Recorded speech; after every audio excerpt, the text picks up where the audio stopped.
Oui, cet amendement que je présente vise à corriger la rédaction de cet article 47, en particulier eu égard au problème que ça peut poser aux sylviculteurs.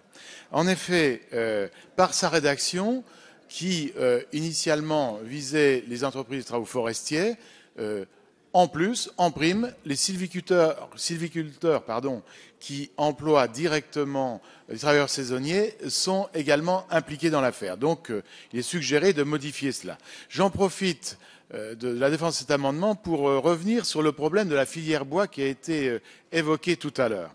Il y a eu des dispositions qui ont été prises dans la loi de modernisation de l'agriculture pour favoriser la contractualisation au niveau de la production de bois dans la forêt publique.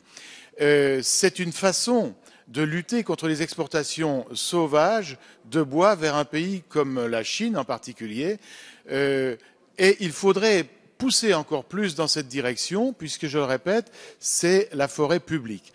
Quant à la forêt privée, le problème est différent. Il y a incontestablement au niveau des propriétaires forestiers privés une volonté de s'impliquer dans la filière aval, que ce soit au niveau du sciage ou au niveau de l'industrie aval, pour préserver cette filière. Or, dans les propositions que vous faites, vous retirez des moyens à la filière du privé en retirant les fonds disponibles au niveau des CRPF.